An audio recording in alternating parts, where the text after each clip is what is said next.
Hello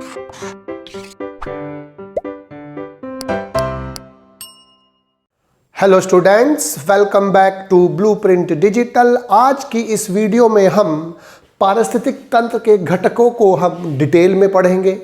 video को start करने से पहले हमारे चैनल को सब्सक्राइब करें और बेल आइकन दबाना न भूलें, जिससे हमारे लेटेस्ट वीडियोस की नोटिफिकेशन आपको प्राप्त होती रहे। अब हम आज के टॉपिक पर आते हैं। किसी भी पारिस्थितिक तंत्र में मुख्यतः दो घटक होते हैं, अजैविक घटक या अजैविक अवयव यानी कि abiotic component, non living components होते हैं, जबकि जैविक घटक या अवयव यानी कि बायोटिक कंपोनेंट लिविंग कंपोनेंट्स होते हैं, जीवित जीव होते हैं।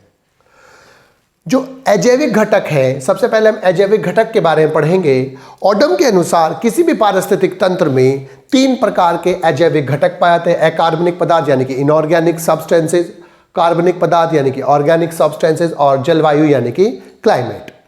तो इनऑर्गेनिक पदार्थ यानी कि जो अकार्बनिक पदार्थ हैं, इसके अंतर्गत जीवधारियों की रासायनिक संगठन में अथवा उपापचयी क्रियाओं में भाग लेने वाले विभिन्न तत्वों को रखा जाता है।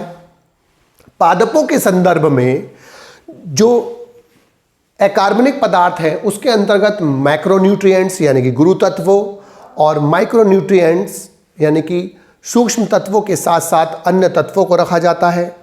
पादपों के संदर्भ में या किसी भी जीव के संदर्भ में मैक्रोन्यूट्रिएंट्स वे न्यूट्रिएंट्स होते हैं जिनकी अधिक मात्रा में आवश्यकता होती है, और माइक्रोन्यूट्रिएंट्स ऐसे तत्व होते हैं जिनकी आवश्यकता सूक्ष्म मात्रा में होती है।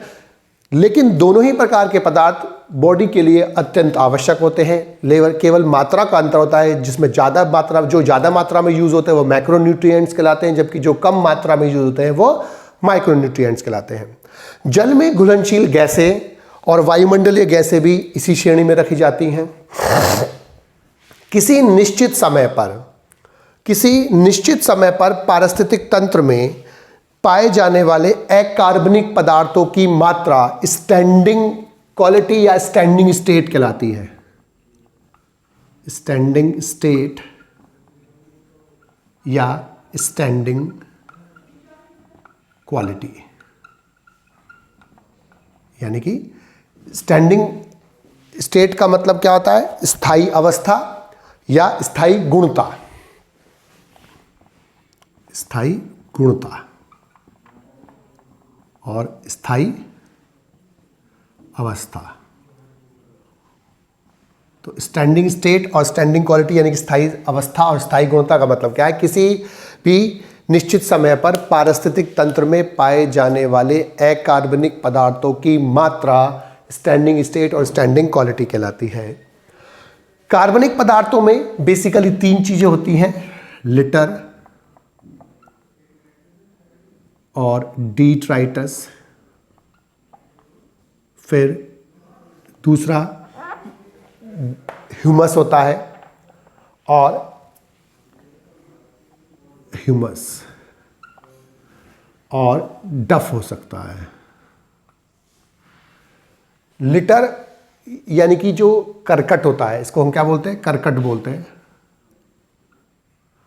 और ह्यूमस ही कहलाता है। जो मैक्रो कंज्यूमर्स होते हैं, सूक्ष्म जीव होते हैं, वो डिट्राइटस यानी कि लिटर को डफ में चेंज करता है, और डफ जो होता है वो ह्यूमस में परिवर्तित होता है। ह्यूमस एक भूरे कलर का अमॉर्फस पदार्थ होता है जिसमें न्यूट्रिएंट्स उपस्थित होते हैं। जो जीवों की डेड बॉडीज होती है, जीवों के जो पार्ट्स होते हैं, उनके अंदर उपस्थित जो ऑर्गेनिक मैटर होता है उसको अपघटन करता धीमे धीमे ह्यूमस में परिवर्तित करते थे। ह्यूमस में से न्यूट्रिएंट्स निकलकर सॉइल में पहुंचते रहते हैं। जलवायु यानी कि क्लाइमेट में भौतिक वातावरण आता है, जैसे प्रकाश, तापमान, वायुमंडलीय दाब, इसके अलावा आर्द्रता आदि रखे जाते हैं। और जो जलवायु का सबसे इंपॉर्टेंट अवयव है वो है सोलर रेडिएशन। सोलर रेडिएशन यानी कि सूर्य विकिरण। सूर्य की जो किरणें हैं, सूर्य का जो विकिरण है, सूर्य का जो रेडिएशन है, वो जलवायु का सबसे महत्वपूर्ण पार्ट होता है, सबसे महत्वपूर्ण अवयव होता है, क्योंकि ये समस्त पदार्थों का तथा ऊर्जा का प्रमुख स्रोत है। किसी भी परितंत्र में जो ऊर्जा का सबसे प्रमुख स्रोत होता है, जिसकी सहायता से एनर्जी एक जगह से दूसरी जगह तक पहुंचती है, या जिसकी एनर्जी पर समस्त परितंत्र निर्भर होता है, वो सूर्य होता है। सूर्य का विकिरण होता है, सोलर रेडिएशन होता है। अब हम जैविक अवयव के बारे में पढ़ेंगे। किसी भी पारिस्थितिक तंत्र के जैविक अवयव यानी कि बायोटिक कंपोनेंट के अंतर्गत उस तंत्र के पोषी संरचना यानी कि ट्रॉफिक लेवल का अध्ययन किया जाता है कि उसमें किस आधार पर जो पोषण प्राप्त करने वाला जीव होता है। जैविक जो घटक है उसके अंतर्गत जीवधारियों का विभाजन उनके पोषण संबंधी रिक्वायरमेंट यानी कि या पोषण संबंधी रिलेशनशिप के आधार पर किया जाता है, और उसको बेसिकली दो भागों में डिवाइड किया जाता है, उत्पादक या स्वयंपोषी घटक और परपोषी घटक या उपभोक्ता। जो अपने भोजन का निर्माण स्वयं करते हैं वो स्वयंपोषी घटक कहलाते हैं यानी कि उत्पादक कहलाते हैं, जबकि जो अपने भोजन का निर्माण स्वयं नहीं कर पाते और प्रत्यक्ष अथवा अप्रत्यक्ष रूप से उत्पादकों पर निर्भर होते हैं वो क्या कहते हैं, उपभोक्ता कहलाते हैं या परपोषी घटक कहलाते हैं। पहले हम उत्पादक और स्वयंपोषी घटक के बारे में पढ़ेंगे। परितंत्र के सभी जो स्वयंपोषी जीव होते हैं उन्हें हम उत्पादक बोलते हैं, क्योंकि वो सूर्य के प्रकाश की उपस्थिति में अथवा किसी रसायन की उपस्थिति में भोज्य पदार्थों का उत्पादन करते हैं, भोज्य पदार्थों का निर्माण करते हैं, जिस पर प्रत्यक्ष अथवा अप्रत्यक्ष रूप से संसार का प्रत्येक जीव निर्भर रहता है। किसी भी पारिस्थितिक तंत्र में जो मुख्यतः प्रोड्यूसर्स होते हैं वो प्रकाश संश्लेषी हरे पौधे होते हैं।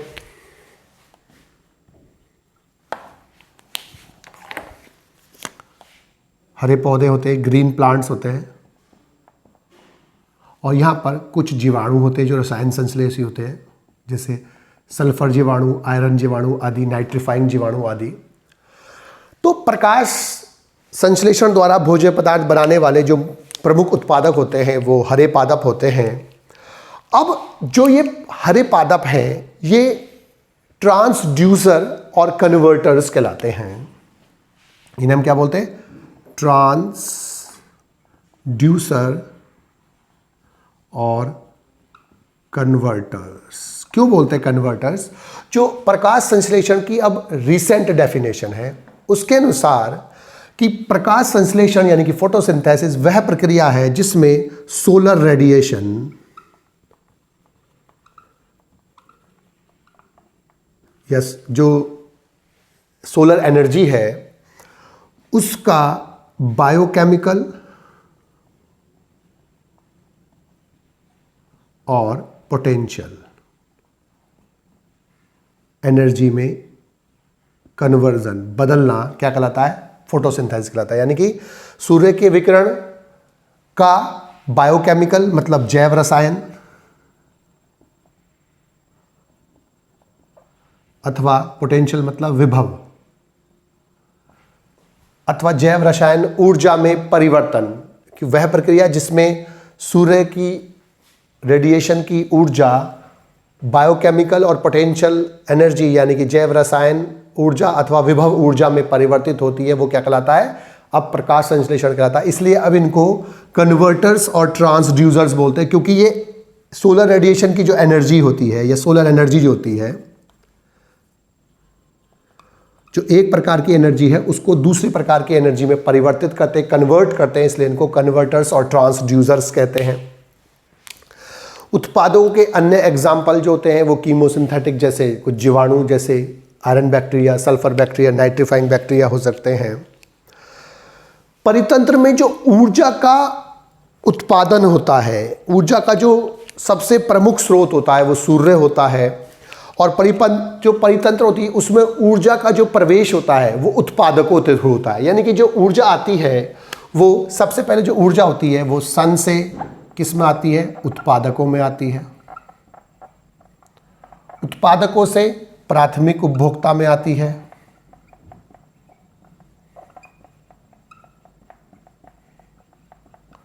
प्राथमिक उपभोक्ता से द्वितीयक उपभोक्ता में आती है,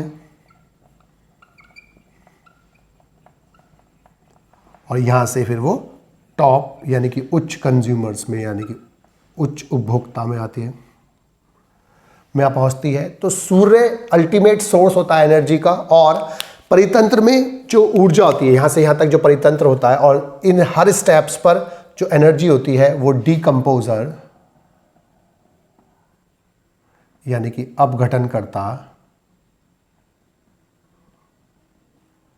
इन सब स्टेप्स में से उत्पादकों से भी ले सकते हैं, वो सबके डेड बॉडीज का डिकम्पोज करके अपघटन करके अपना ऊर्जा प्राप्त करते हैं, अपना भोजन बनाते हैं।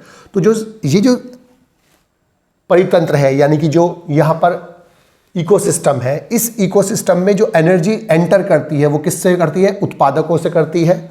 लेकिन वो आती कहाँ से है? सन से। तो सन की एनर्जी अल्टीमेट सोर्स होती है, एकल सोर्स होता है। पूरे अर्थ के जितने भी इकोसिस्टम होते हैं प्रत्यक्ष अथवा अप्रत्यक्ष रूप से सन की एनर्जी पर निर्भर करते हैं। परितंत्र में ऊर्जा प्रवेश करती है उत्पादकों से, आती कहाँ से है?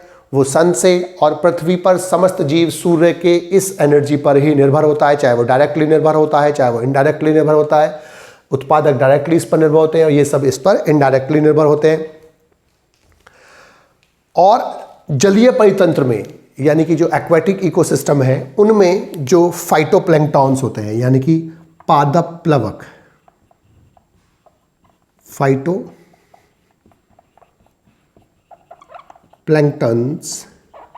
प्रमुख उत्पादक होते हैं। प्रमुख उत्पादक पादप प्लवक होते हैं, फाइटोप्लैंक्टॉन्स होते हैं। प्लैंक्टॉन्स वे जीव होते हैं, प्लवक वो जीव होते हैं जिनमें अपनी स्विमिंग के लिए, तैरने के लिए कोई संरचना उपस्थित नहीं होती और वो जल के साथ ही एक जगह से दूसरी जगह तक पहुंचते रहते हैं, प्लवक कहलाते हैं। अगर वो प्लवक प्रकाश संश्लेषी है, भोज्य पदार्थों का निर्माण पादपों की तरह करता है, उसे हम फाइटोप्लैंक्टॉन्स बोलते हैं और यानी कि पादप प्लवक बोलते हैं। लेकिन अगर वो अपने भोजन का निर्माण नहीं करता है प्लवक, तो वो उसे जूप्लैंक्टॉन्स बोलते हैं यानी कि प्राणी प्लवक कहते हैं, जो पादप प्लवकों पर निर्भर होता है अपने भोज्य पदार्थों के लिए, अपनी ऊर्जा की आवश्यकताओं के लिए। अब हम परपोषी घटक यानी कि उपभोक्ताओं के बारे में पढ़ेंगे, कंज्यूमर्स के बारे में पढ़ेंगे। कंज्यूमर्स और परपोषी घटक वे बायोटिक कंपोनेंट्स होते हैं जिनमें अपने आप भोजन बनाने की क्षमता नहीं होती, अर्थात जिनमें भोजन बनाने की क्षमता उत्पन्न नहीं होती है। वो प्रत्यक्ष अथवा अप्रत्यक्ष रूप से उत्पादकों पर निर्भर रहते हैं। अपने भोज्य पदार्थों को प्राप्त करने के लिए वो उत्पादकों पर निर्भर होते हैं और वो परितंत्र के कंज्यूमर्स कहलाते हैं यानी कि विषमपोषी होते हैं, अपना भोजन स्वयं नहीं बनाते हैं। और ये मुख्यतः दो प्रकार के होते हैं, गुरु उपभोक्ता यानी कि मैक्रो कंज्यूमर्स और सूक्ष्म उपभोक्ता यानी कि माइक्रो कंज्यूमर्स। जो गुरु उपभोक्ता होते हैं इन्हें हम मैक्रो कंज्यूमर्स या फैगोट्रॉप्स और होलोजोइक भी बोलते हैं। फैगोट्रॉप्स और होलोजोइक भी बोलते हैं। होलोजोइक न्यूट्रिशन, होलोजोइक प्राणी सम बोलते हैं इनको। प्राणी सम या होलोजोइक न्यूट्रिशन वह न्यूट्रिशन होता है जिसमें कोई जीव पहले भोज्य पदार्थों को अपनी बॉडी के अंदर अंतर्ग्रहण करता है, इंजेस्ट करता है और उसके बाद उनको डाइजेस्ट करता है और डाइजेस्टेड फूड को अपनी बॉडी में यूज़ करता है अपनी विशेष वाइटल एक्टिविटीज़ के लिए। तो जो मैक्रो कंज्यूमर्स होते हैं ये अपने बॉडी के अंदर भोज्य पदार्थों को ग्रहण करते हैं और उसके बाद उसका डाइजेशन करते हैं और डाइजेस्टेड फूड को अब वो यूज़ करते हैं अपनी वाइटल एक्टिविटीज़ में। जबकि जो माइक्रो कंज्यूमर्स होते हैं वो इनसे अपोजिट काम करते हैं। ये dead and decaying organic matter पर, भोज्य पदार्थों पर या ऑर्गेनिक मैटर पर निर्भर करते हैं और ये पहले अपने एंजाइम्स उन मृत यानी कि डेड और डिकेइंग यानी कि अपघटित हो रहे जो ऑर्गेनिक मैटर है यानी कि कार्बनिक पदार्थ है उन पर अपने एंजाइम्स छोड़ देते हैं, डाइजेस्टिव एंजाइम छोड़ देते हैं, पाचक एंजाइम छोड़ देते हैं, जिससे उनका पाचन होता है और उसको फिर वो अपने अंदर एब्जॉर्ब कर लेते हैं। अर्थात इनमें पहले पाचन होता है और फिर अंदर अंतःग्रहण इंजेशन होता है, जबकि इन वालों में पहले इंजेशन होता है यानी कि अंतःग्रहण होता है और फिर पाचन होता है, एक दूसरे के अपोजिट होते हैं। ये मुख्यतः तीन प्रकार के होते हैं, प्राथमिक उपभोक्ता,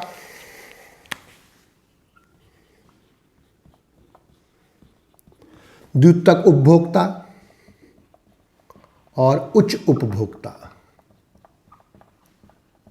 primary consumers, secondary consumer and top consumer. जो प्राइमरी कंज्यूमर्स होते हैं वो अपने भोजन के लिए हरे पादपों पर यानी कि उत्पादकों पर निर्भर रहते हैं। उत्पादकों से ये भोजन प्राप्त करते हैं और इसीलिए ये शाकाहारी होते हैं। यानी कि वे शाकाहारी जीव जो अपने भोजन को डायरेक्टली पादपों से ग्रहण करते हैं, अर्थात वो प्राणियों पर निर्भर नहीं होते हैं, इसीलिए उनको शाकाहारी बोलते हैं। वो प्राथमिक उपभोक्ता कहलाते हैं, जैसे गाय, भैंस, बकरी, खरगोश, हिरन आदि। ये एग्जाम्पल है प्राथमिक उपभोक्ताओं के। पादपों से जो भोज्य पदार्थ ये प्राप्त करते हैं और भोज्य पदार्थों का डाइजेशन करते हैं, पाचन करते हैं, और उस पाचन के परिणाम स्वरूप जो पचित भोजन यानी कि डाइजेस्टेड फूड जो ये पाते हैं, डाइजेस्टिव सब्सटेंसेस होते हैं, उन डाइजेस्टिव सब्सटेंसेस को ये अपनी सेल के अंदर यूज़ करते हैं और यूज़ करने के बाद ये उनसे जटिल भोज्य पदार्थ या जटिल पदार्थों का निर्माण करते हैं। इसीलिए इनको द्वितीयक उपभोक्ता भी बोलते हैं, द्वितीयक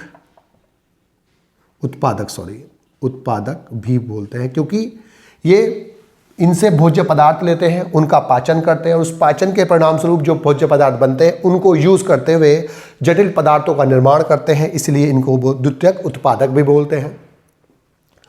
द्वितीयक उपभोक्ता यानी कि सेकेंडरी कंज्यूमर्स, इनको हम प्राथमिक मांसाहारी भी बोलते हैं अथवा प्राथमिक मांसाहारी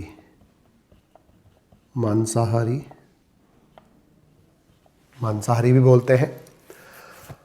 वे जीव जो प्राथमिक उपभोक्ताओं पर अपने भोजन के लिए निर्भर रहते हैं, या वे जीव जो अपना भोजन प्राथमिक उपभोक्ताओं या द्वितीयक उत्पादकों से प्राप्त करते हैं और प्राप्त करके के अपनी जीवन की जो वाइटल एक्टिविटीज़ है उन्हें पूरा करते हैं, वो क्या कहलाते हैं? द्वितीयक उपभोक्ता कहलाते हैं। जैसे इसके एग्जाम्पल है डॉग, कैट, कुत्ता, बिल्ली, फॉक्स, स्नेक्स, सर्प आदि।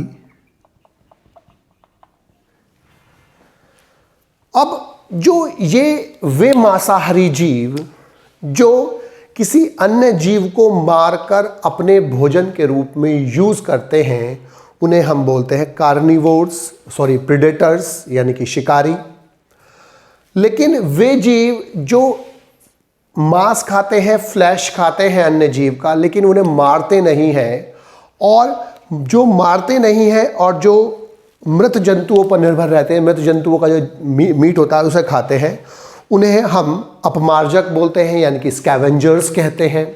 इसका मतलब सभी जो मांसाहारी जीव होते हैं वो प्रीडेटर्स नहीं होते, अर्थात शिकारी नहीं होते।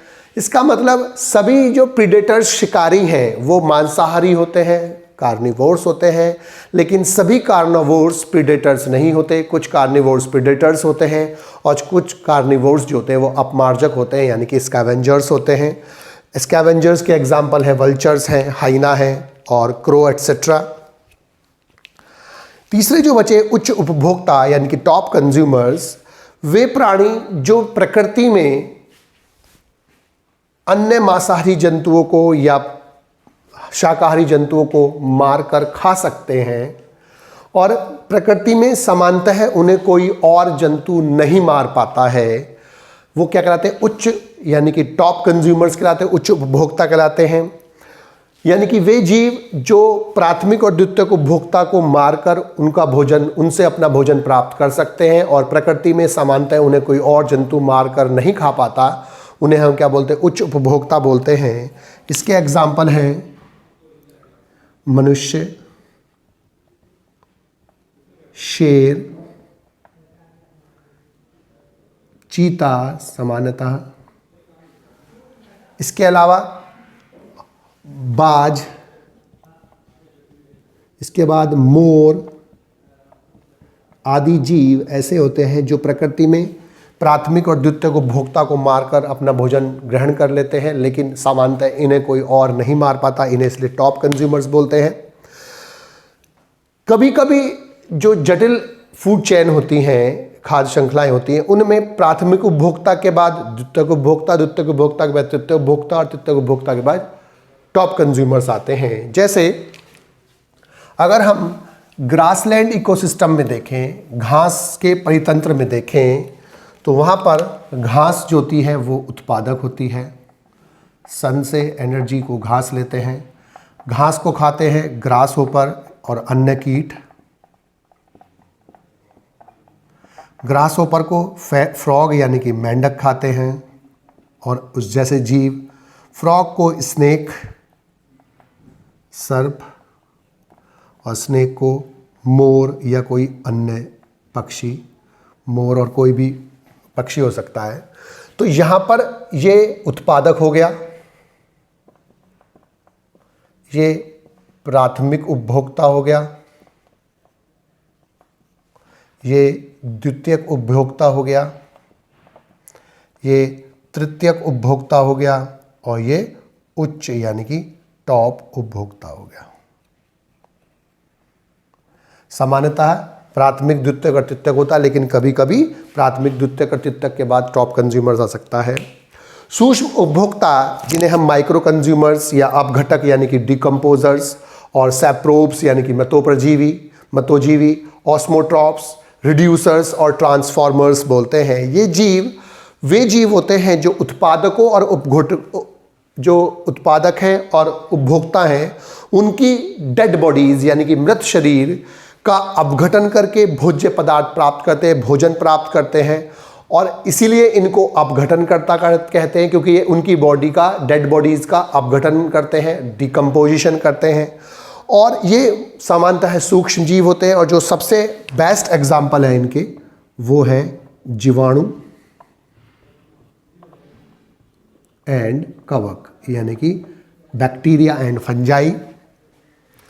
और जो माउल्स हैं, स्लाइम मोल्ड्स होती हैं, प्रोटिस्टा में आते हैं हम, और मशरूम, ये फंगस होती हैं, कवक होते हैं। मशरूम और मोल्ड्स जो होती हैं वो फॉरेस्ट फ्लोर यानी कि जो वन का जो तल होता है, वन का जो निचला हिस्सा होता है, वहाँ पर जो डेड बॉडीज़, वहाँ पर जो जीवों के शेष पार्ट, पत्तियाँ, लीव्स, फ्रूट, कोई मल या कोई भी चीज़ जो ऑर्गेनिक मैटर पड़ा होता है उसका अपघटन करते हैं। तो ये मोल्ड्स और मशरूम वन तल के यानी कि फॉरेस्ट फ्लोर के बड़े, सबसे बड़े माइक्रो कंज्यूमर्स यानी कि सूक्ष्म उपभोक्ता यानी कि डिकम्पोजर्स यानी कि अपघटन करता है। और बाकी अधिकांश परितंत्र में, अधिकांश इकोसिस्टम में जीवाणु और कवक जो होते हैं वो माइक्रो कंज्यूमर्स होते हैं, डिकम्पोजर्स होते हैं, अपघटन करता होते हैं। बच्चों, आज की इस वीडियो में बस हम इतना ही पढ़ेंगे। हमारी इस वीडियो को आप लाइक करें और अपने दोस्तों के साथ शेयर करें। यदि आपका कोई डाउट है तो आप हमें कमेंट करके बता सकते हैं। इस अध्याय को और अच्छे से पढ़ने और समझने के लिए आप चित्रा प्रकाशन की बुक एक्टिव जीव विज्ञान की सहायता भी ले सकते हैं।